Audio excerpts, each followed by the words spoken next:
بسم اللہ الرحمن الرحیم حق ہے علی حق ہے علی علی علی حق ہے علی حق ہے علی حق ہے کہ آپ تک پیغام پہنچا دوں. میں نے کہا کیا؟ تو انہوں نے باتیں کرنا شروع کی. تو میں نے کہا بھی سنیں، میں آپ سے ایک سوال کرتا ہوں، یہ سوال میں آپ سے کر رہا ہوں. ان سے میں نے سوال کیا اور آخر میں انہوں نے مجھ سے یہ کہا کہ میں جب آپ کو کال کر رہا تھا میرے تمام دوست، اور یہ بہت بڑی عالمانہ شخصیت یعنی علمی شخصیت، میں ان کا نام نہیں لینا چاہتا، انہوں نے مجھے کال کیا تھا، عالم بڑی شخصیت. تو انہوں نے کہا میرے تمام دوستوں نے، دیگر علماء نے مجھے نصیحت کی کہ آپ انہیں کال نہ کریں ورنہ آپ کنفیوز ہو جائیں گے. آخر میں انہوں نے کہا کہ آپ نے مجھے کنفیوز کر دیا. ہم نے کہا آپ کو کنفیوز نہیں کیا، آپ کو راستہ دکھایا ہے، آپ کو روشنی دکھائی ہے. تو جب گفتگو ہونے لگی تو میں نے یہی سوال ان سے کیا کہ بھائی یہ بتائیں کہ اگر ہم دونوں صفین کے میدان میں ہوتے، بتائیے آپ کدھر ہوتے؟ میں تو آپ کو بتا رہا ہوں کہ میں علی کی طرف ہوتا، سیدھی بات. آپ کدھر ہوتے؟ تو کہنے لگے کہ نہیں میں تو کسی طرف نہیں ہوتا، نہ ادھر نہ ادھر، اس لیے کہ دونوں مسلمان تھے، لڑ رہے تھے، جنگ کر رہے تھے. ہم نے کہا ابھی تو آپ کہہ رہے تھے میں قرآن کا حافظ بھی ہوں، میں احادیث کا حافظ ہوں، کہ ہاں میں ہوں. ہم نے کہا پھر قرآن کی آیت اپنے نہیں پڑھی؟ سورہ حجرات کی آیت نمبر 9.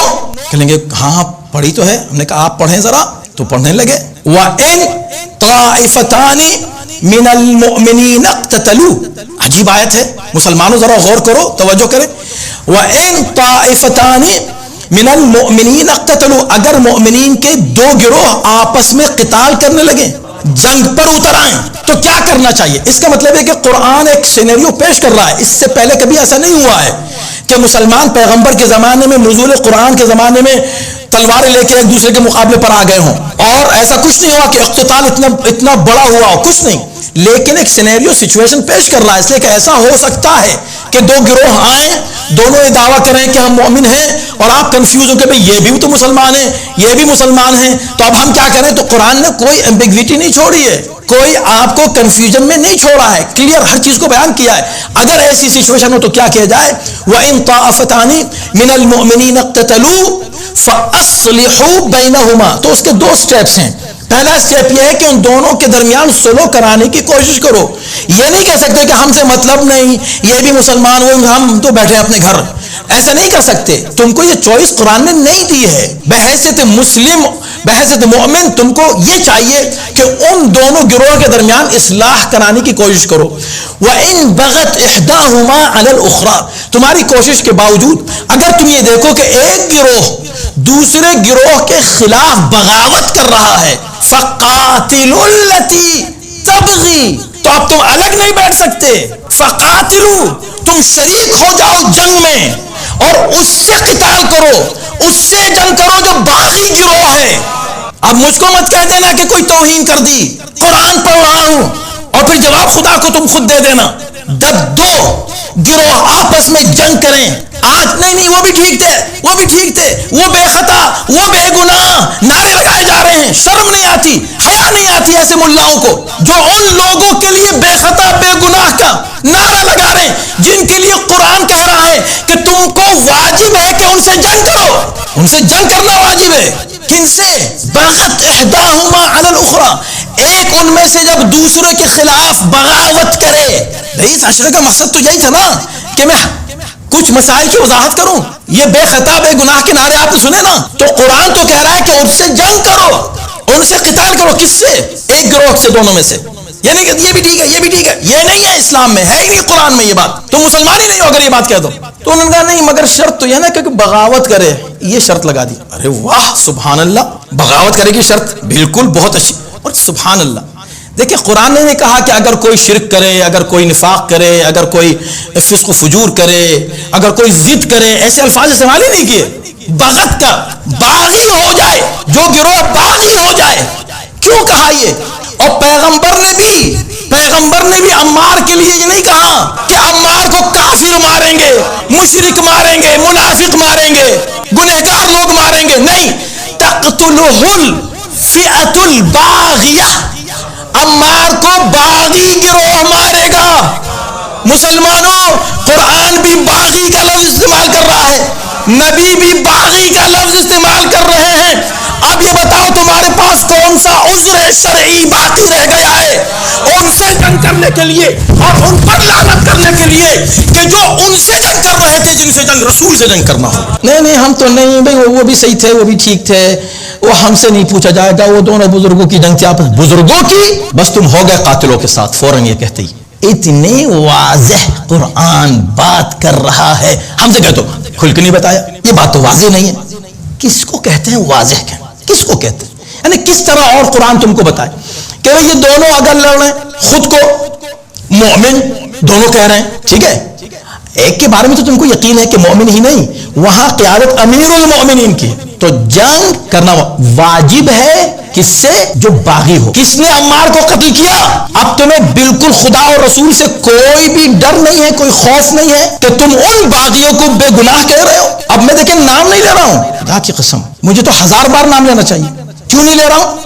اس لیے کہ ان عوام کے دماغ کو اس حد تک برین واش کر دیا گیا ہے کہ ابھی میں نام لے دوں گا تو صحابی رسول کی توہین کر دی. میں نے پورے عشرے میں اس بات کو بہت ملحوظ رکھا ہے، یہ تو اس سے کہیں زیادہ میں اور کھل کے پڑھ سکتا ہوں کہ بھئی کسی ایک عام مسلمان کی دل آزاری نہ ہو جائے، اس کو پہلے خود سوچنے دو بغیر نام لیے. ایک صاحب کہہ رہے ہیں کس نے توہین رسول اللہ کی کہا کہ ان کا دماغ نہیں چل رہا ہے، کس نے کہا کہ یہ ہزیان بکرا. ہم نے کہا ہم جیسی نام لیں گے نا تم کو ٹھیک کیا تھا انہوں نے. تم خود جا کے ریسرچ کرو، تم خود اللہ کو جواب دو اور رسول کو تم خود جواب دینا. اسی طرح یہاں مسئلہ ہے. تو پتا چلا کہ جنگ کرنی ہے کس سے؟ جو باغی ہے. نبی نے کلیئر بتا دیا کہ باغی کون تھا صفین کے میدان میں، بتایا کہ نہیں؟ عمار کے قتل سے واضح ہو گیا کہ باغی کون ہے. مگر دیکھیں عقل سے کیسے کھیلا جاتا ہے، اسی طرح آج کے مولوی کھیل رہے ہیں. تو میں عوام سے اور جوانوں سے خاص طور پر، چونکہ علم کا زمانہ، اب یہ وہ زمانہ نہیں ہے جو وہ دور شام میں اونٹ اور اونٹنی کا فرق معلوم نہیں تھا، وہ والا دور نہیں ہے، یہ علم کا دور ہے. اس لیے بات کر رہا ہوں. اس وقت کیا کہا گیا؟ اس واقعے کے بعد، عمار کی شہادت کے بعد تو مسئلہ ختم ہو جانا چاہیے تھا، جنگ ختم، اور سب علی کے پیچھے آ جاتے اور علی کے دشمن کو چھوڑ کے آ جاتے، کہتے کہ یہ تو باغی ہے، نبی نے اس کو باغی کہہ دیا ہے اور یہ ثابت ہو گیا کہ یہ قاتل ہیں اور یہ باغی. دیکھیں میں یہ اس لیے بات کہہ رہا ہوں میرے بھائیوں، میرے مسلمان بھائیوں، ہاتھ جوڑ کے کہہ رہا ہوں تم سے، اس لیے کہ تم لوگ یہ کہتے ہو اتنی بڑی تعداد، کیا یہ سب دیوانے ہو جائیں گے؟ یہ کیوں مان رہے ہیں؟ پھر یہ دلیل نہیں ہے. دیکھو جب حاکم وقت ہوتا ہے نا، کوئی بھی حاکم ہوتا ہے، دنیا کا بالکل عام قاعدہ ہے کہ الناس علی دین ملوکہم، لوگ اپنے بادشاہوں کے دین پر ہوتے ہیں. شیعوں کے پاس حکومت نہیں رہی کبھی بھی، پھر بھی اتنے ہیں، اس کا مطلب ہے کہ سوچ سمجھ کر ہوئے ہیں. لیکن ہمارے بھائیوں کے پاس تو ہمیشہ حکومت رہی ہے، اور خاص طور پر بنی امیہ کی جہاں حکومت، تو اگر سب لوگوں نے مان لیا تو یہ سب کا ماننا، اس حکومت کو ماننا، اس کی حقانیت کی دلیل کیسے بن جائے گا میرے بھائی؟ جب پیغمبر نے کہا یہ باغی ہے، اب کوئی شک رہ گیا؟ تو پھر کیوں پھر بھی لوگ لگے رہے ساتھ میں؟ وہی وجہ آج بھی ہے. فوراً ہی حاکم شام نے اپنے وزیر سے کہا کہ بھئی کچھ ڈھونڈو راستہ، معاملہ خراب ہو گیا. کہا فکر مت کرو میرے پاس سب راستے ہیں. وہ فوراً اس نے مجمع کو جمع کیا، کہا دیکھا تم نے سنا ہے نا رسول اللہ نے کیا کہا تھا، ان عمار کو باغی گروہ مارے گا. اس سے ایک بات یہ پتہ چلی کہ یہ حدیث اتنی موثق اور معتبر تھی اور اتنی مشہور تھی کہ دشمن اس کا انکار نہیں کر سکا، تعویل پر اتر آیا. جو بات نہیں ماننی ہو نا اور ثابت ہو، اس کا انکار نہ کر سکے تو تعویل شروع کر دیا جائے. اس کا مطلب یہ تھا، اس کا تو کہا سنو، تو کہنے لگا ہاں دیکھو ہم نے مار دیا. کہا نہیں تم نے تھوڑی مارا، تم نے تھوڑی مارا، میں اسی لیے آیا ہوں تمہارے پاس. پھر کس نے مارا؟ کہا یہ علی ہے اس کے قاتل، عمار کو علی نے قتل کیا. اب قاتلوں نے کہا نہیں قتل تو ہم نے کیا، کیسی باتیں کر رہے ہو؟ کہا نہیں دیکھو اگر علی لے کے نہیں آتے تو عمار قتل ہوتے؟ ہاں نہیں ہوتے. تو پھر کون ہے ذمہ دار؟ علی ذمہ دار ہے.